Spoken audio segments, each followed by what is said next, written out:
आज ना पाकिस्तान में ना बेशुमार लोग कारोबार करने का ख्वाब देखते हैं, लेकिन अक्सर ये ख्वाब अधूरा रह जाता है।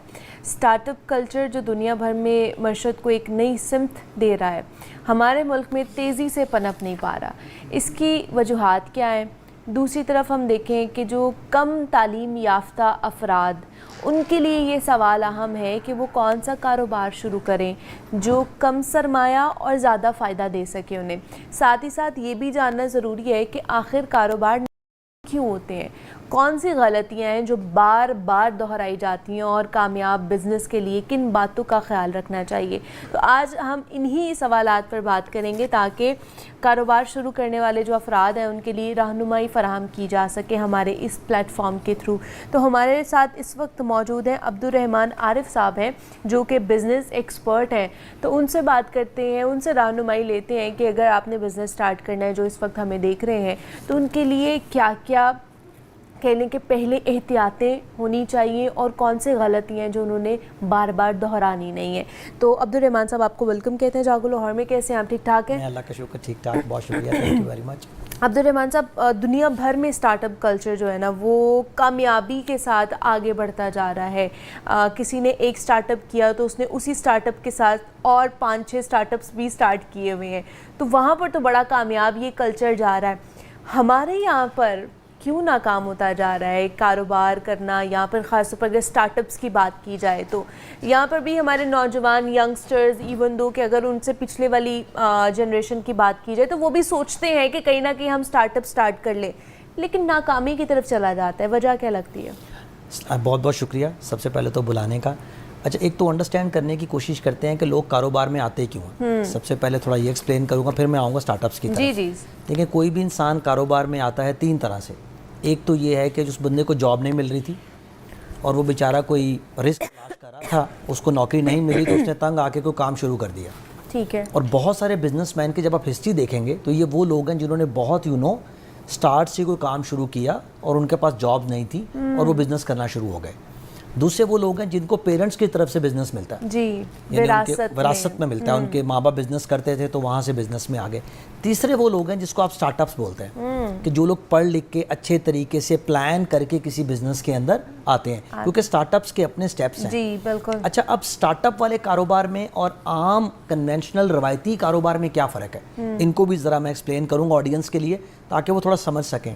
रवायती कारोबार वो है जो आम, जिसकी प्रैक्टिस मार्केट में ऑलरेडी मौजूद है। ठीक है। लोग वो काम पहले से कर रहे हैं, जिसकी डिमांड मौजूद है, जिसका कस्टमर मौजूद है, जिसकी प्रैक्टिस मौजूद है। जिस तरह फॉर एग्जांपल कुछ अरसे पहले मेरे पास टैक्सी है और मैं टैक्सी किराए पे चलाऊंगा, तो एक आम कारोबार, आम काम था ये। लेकिन जब करीम आया, हाँ, तो करीम ने वही टैक्सी का प्रॉब्लम एक नए तरीके से सॉल्व किया।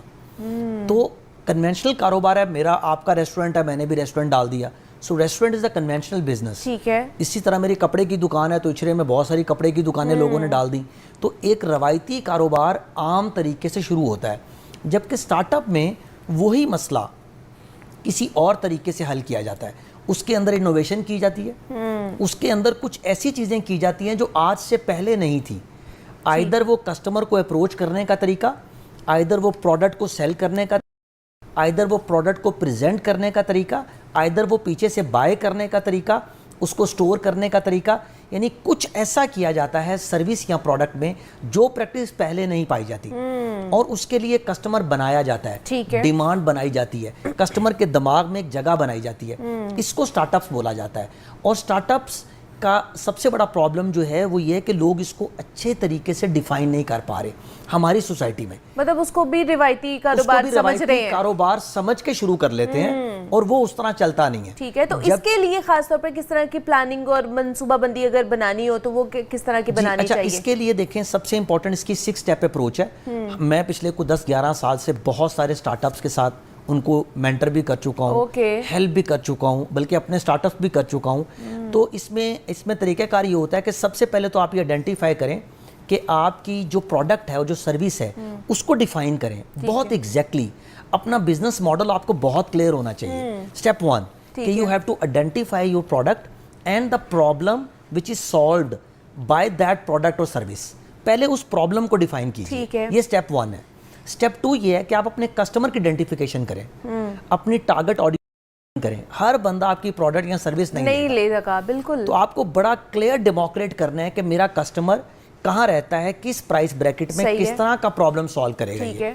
तीसरा स्टेप होता है मार्केट साइज एस्टिमेशन। आप मार्केट साइज को एस्टिमेट करते हैं कि जिस प्रॉब्लम को मैं सॉल्व करने जा रहा हूँ ये कितना बड़ा मार्केट साइज है, उसमें से मैं कितना कैप्चर करूंगा।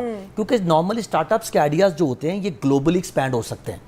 आप www. कुछ लिखते हैं उसके बाद तो इसका मतलब है पूरी दुनिया में आपका आप ये उसको सर्व कर सकते हैं। तो तीसरा स्टेप है मार्केट साइज एस्टिमेशन। आप फिर उसके एक 10 साल रोड मैप बनाते हैं कि पहले साल में 1% मार्केट शेयर लूंगा, अगले साल में 2% मार्केट शेयर लूंगा और आहिस्ता आहिस्ता मैं अपने मार्केट शेयर को ऊपर लेके जाऊंगा। तीसरी चीज जो है उसके बाद आप फाइनेंशियल फिजिबिलिटी बनाते हैं। That's called the technical and financial feasibility, जो 5 से 10 साल के लिए projected profit and loss, cash flows, balance sheets आपको एक्सप्लेन करती हैं। ठीक है। जो ये बताती हैं कि कितना पैसा मुझे चाहिए होगा अपने कारोबार में अगले 10 साल में एक्सपैंड करने के लिए। And the fifth step is the operation setup, कि जब मैंने सेटअप करना है इसको तो उस वक्त मुझे क्या क्या चीज़ें चाहिए होंगी। मुझे अभी फोर्सी करनी है, मुझे मशीन्स की कॉस्ट लेनी है, मुझे सेटअप की कॉस्ट लेनी है, मुझे मार्केटिंग कॉस्ट अंडरस्टैंड करनी है, back end office, front end office, technology, infrastructure, वो सारा मुझे इसमें लेके आना है। And the last step is the go to market, कि मैंने प्राइस 7 पीस के अंदर जो मेरी प्रोडक्ट है, पैकेजिंग है, प्राइसिंग है, फिजिकल एविडेंस है, ये पूरा प्लान जब आप ड्राफ्ट करेंगे तो तब आप अपने स्टार्टअप को सही तरीके से शुरू कर सकते हैं। तो ये 7 स्टेप्स अगर आप नहीं करते तो और आप कूद जाते हैं into any startup with a conventional way तो वो स्टार्टअप नहीं चलेगा। नहीं तो अगर इन 7 स्टेप में से कोई 1-2 स्टेप्स भी नहीं होते तब भी आप नहीं कर सकते हैं अच्छे तरीके से? नहीं कर सकेंगे, क्योंकि देखें स्टार्टअप पाकिस्तान में या दुनिया में नॉर्मली पाकिस्तान में ज़्यादा हो रहे हैं। 90% startup fails in the first 2 years. 2 वजूहात हैं, एक तो ये पूरा डिटेल काम नहीं होता, ठीक है। दूसरा गवर्नेंस फ्रेमवर्क ठीक नहीं होता, जो लीगल रिक्वायरमेंट्स हैं, जो उसकी लीगैलिटीज हैं, जो उसको कंट्रोल करने के लिए डिसीजन मेकिंग का पैरामीटर चाहिए, गवर्नमेंट के साथ रजिस्ट्रेशंस हैं, आपकी टैक्स के साथ रजिस्ट्रेशंस हैं, आपके बैंक अकाउंट्स हैं, आपकी पार्टनरशिप्स हैं, प्राइवेट लिमिटेड्स की पूरी क्लैरिटी है। तो आपका जो गवर्नेंस एंड लीगल फ्रेमवर्क है वो भी कंप्लीट नहीं कर पाते लोग। तो अगर आप इन स्टेप्स को बाय बुक्स फॉलो नहीं करेंगे चेकलिस्ट के साथ तो स्टार्टअप तो नहीं चलेगा। क्योंकि स्टार्टअप में एक बात अंडरस्टैंड करें, हो सकता है कि मेरा आइडिया हो और पैसे आपके हों, पैसे आपके हों, तो मैं अपने आइडिया की इक्विटी लूंगा और आपको मैं कुछ फाइनेंशियल इक्विटी दूंगा। अब चूंकि पैसा आपका है और मेहनत मेरी है तो रिस्क जो है ना वो आपका है सारा। तो सम टाइम जिसका पैसा नहीं लगा होता वो थोड़ा लाइट भी लेता है। और अगर वो चीजें बेहतर तरीके से गवर्न नहीं होंगी तो पैसा जाया हो जाएगा, लीगल सारी चीजें नहीं कवर्ड होंगी, जाया हो जाएगा। अच्छा, दूसरा मुझे ये बताइए कि क्या अगर आपने स्टार्टअप, मैंने ऐसे भी देखे हैं जो कि बहुत कम सरमाए से भी लोगों ने शुरू किए हैं, ऐसे भी देखे हैं जो बहुत ज़्यादा सरमाए से भी शुरू किए हैं, और उनका अगर ग्राफ देखा जाए तो जैसे आपने कहा कि ऐसे भी स्टार्टअप्स हैं जो 2 साल चलते हैं उसके बाद ठप हो जाते हैं। तो क्या करना चाहिए अगर हमने स्टार्टअप शुरू करना है, जैसे हमारे देखने वाले उनके अगर माइंड में है, तो कम सरमाए से शुरू करना चाहिए या फिर ज़्यादा सरमाए से शुरू करना चाहिए? अच्छा, स्टार्टअप्स के लिए जो इम्पोर्टेंट स्टेप है वो है बिजनेस मॉडल की वैलिडेशन। अच्छा, वैलिडेशन का मतलब क्या है कि जो प्रोडक्ट या सर्विस आपने बनाई है क्या वो बिक गई है, क्या उसके पैसे आपको मिले? सम टाइम ये होता है कि आप बहुत ज़्यादा अजम्पशंस बिल्ड कर लेते हैं लेकिन आपकी प्रोडक्ट या सर्विस बिक नहीं रही होती, खरीद नहीं रहा होता कोई। तो इसके जो सबसे पहले तो आप अपनी आइडिएशन फेज में अपने आइडिया को ग्रिल करते हैं, उसके बाद आप जो भी प्रोडक्ट या सर्विस बना के आप उसको बेचते हैं, इसको बोला जाता है MVP, मिनिमम वायबल प्रोडक्ट।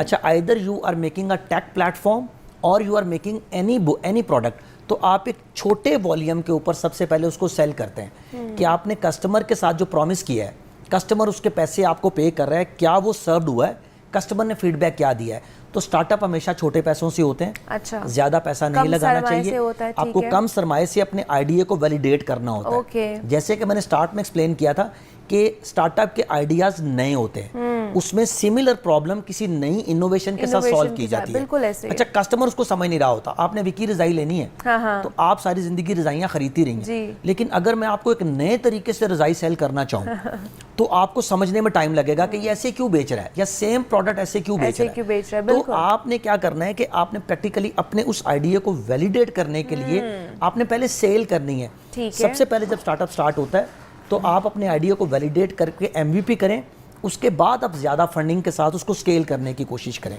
तो दिस इज द प्रोसेस। ज़्यादा पैसे के साथ स्टार्टअप करेंगे इज अ ह्यूज रिस्क कि आप लूज करेंगे। अच्छा, कस्टमर शायद ना मिले आपको, कंज्यूमर ना मिले, और इसके लिए फिर ये नाकाम हो जाते हैं बिजनेस और लोग बंद कर देते हैं एक साल बाद 2 साल बाद लोग बंद कर देते हैं। जो दुनिया में टेक्निकल प्रैक्टिस है वो ये है कि एक सीड फंडिंग होती है। ओके, किसी भी स्टार्टअप के लिए सीड फंडिंग का मतलब है जो बीज लगाएंगे वो 2 फाउंडर्स लगाएंगे या छोटी सी इन्वेस्टमेंट के साथ आप एक सीड फंडिंग करेंगे।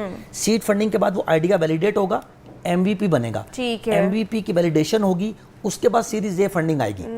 अच्छा, आप जो शार्क टैंक्स वगैरह देखती हैं तो उसमें सीरीज ए और सीरीज बी फंडिंग जारी होती हैं। वहां पे लोग अपना आइडिया वैलिडेट कर चुके होते हैं, एक सर्टन सेल 1-2 साल में परफॉर्म करके पैसे कस्टमर से ले चुके होते हैं। तब वो जाते हैं इन्वेस्टर के पास, कहते हैं जी हमने स्केल करना है, हमें मार्केटिंग के लिए पैसे दें या हमें प्रोडक्शन कैपेसिटी बढ़ाने के लिए पैसे दें। This is the objective of the startup. सही है कि वो सिर्फ बहुत ही नया आइडिया नहीं लेकर आ रहे होते, उनको मार्केट में उन्होंने ऑलरेडी उस चीज को कह लें कि ग्रैब कर लिया होता है, वैलिडेट कर चुके होते हैं, वैलिडेट कर चुके होते हैं, फिर वो आते